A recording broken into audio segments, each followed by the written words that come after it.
Ternyata Tuhan tidak lambat, tetapi Ia sabar supaya jangan ada yang binasa. Tuhan mau semua orang berbalik dari hidup yang kelam dan bertobat. Dan kita harus menganggap kesabaran Tuhan itu sebagai kesempatan manusia untuk berbalik, bertobat, dan untuk memperoleh keselamatan.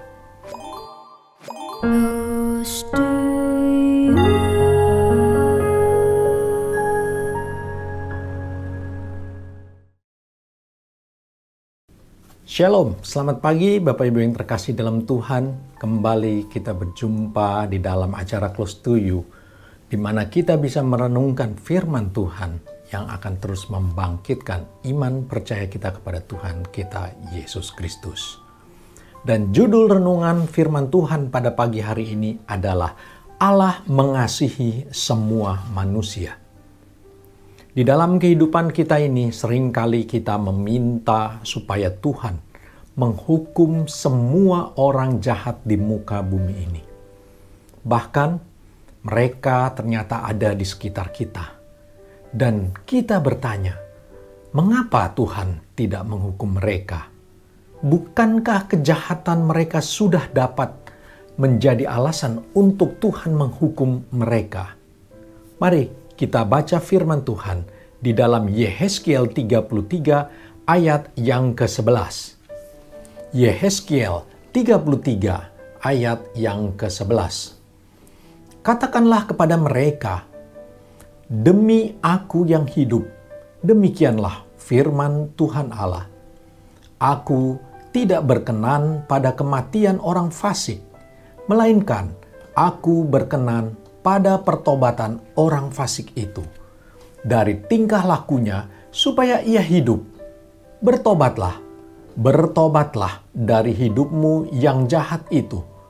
Mengapa kamu harus mati, hai kaum Israel?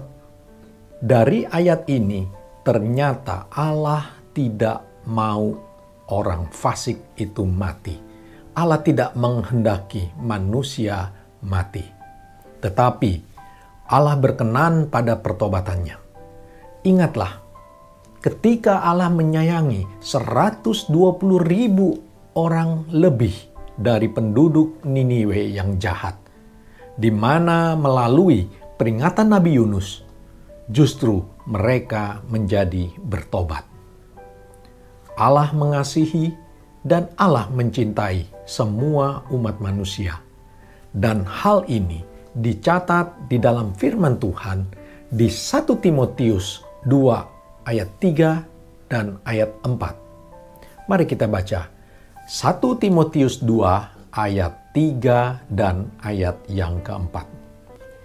Itulah yang baik dan berkenan kepada Allah, Juru Selamat kita, yang menghendaki supaya semua orang diselamatkan dan memperoleh pengetahuan akan kebenaran.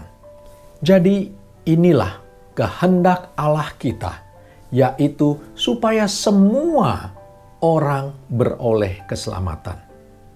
Dan bukti kasihnya sudah dinyatakan melalui pengorbanan anaknya yang tunggal dan satu-satunya. Dengan kematiannya di kayu salib untuk menebus dosa semua umat manusia yang mau menerima pengorbanan dari Yesus Kristus. Manusia yang sejati, yang tidak memiliki dosa. Dia mau menanggung dosa umat manusia.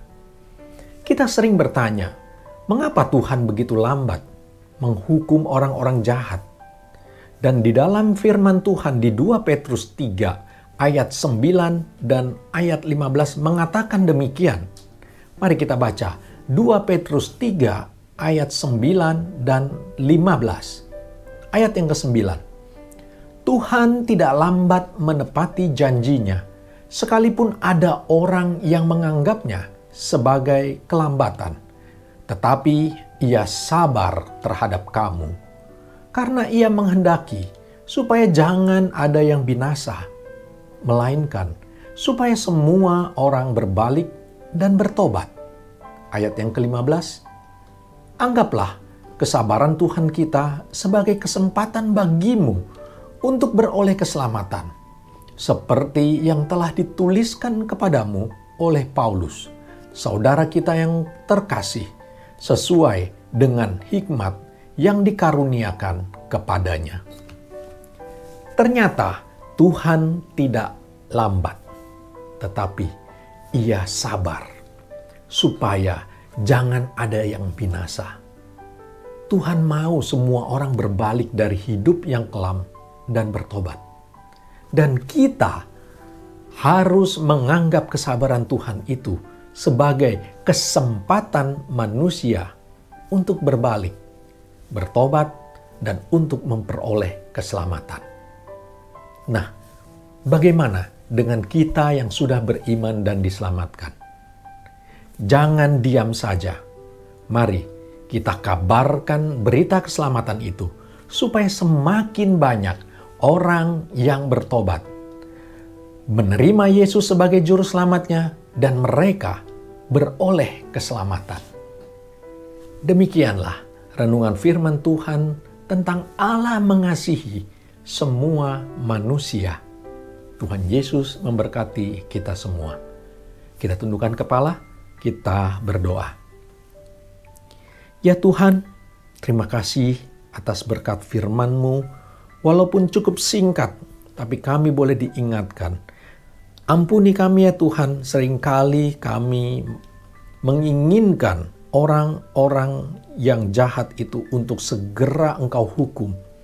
Tapi ternyata Engkau sungguh mengasihi seluruh umat manusia. Engkau memberikan kesempatan kepada kami, bahkan kepada mereka juga, untuk mereka boleh bertobat, mereka berbalik dari kesalahan-kesalahan mereka. Ya Tuhan, Engkau pakai kami juga Tuhan yang sudah Engkau selamatkan ini, sehingga melalui kehidupan kami, perbuatan kami, perkataan kami, dapat mencerminkan Kristus di dalam kami.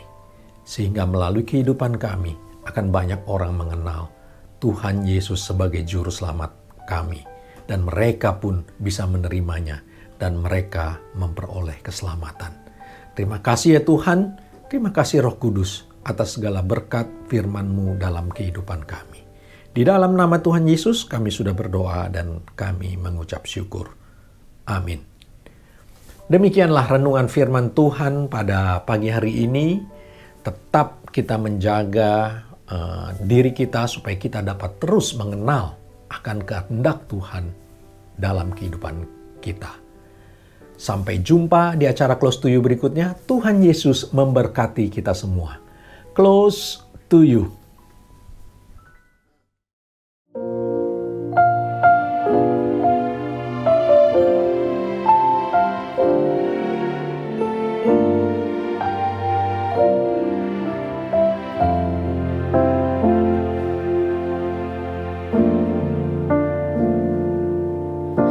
Siapkan hatiku Tuhan untuk dengar firman-Mu saat ini.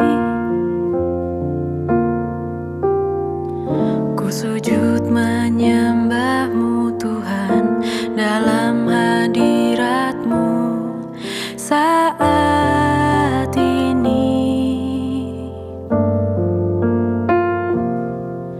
Curahkan urapan-Mu Tuhan bagi jemaat-Mu saat ini. Ku siapkan hatiku Tuhan untuk dengar firman-Mu.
Siapkan hatiku Tuhan untuk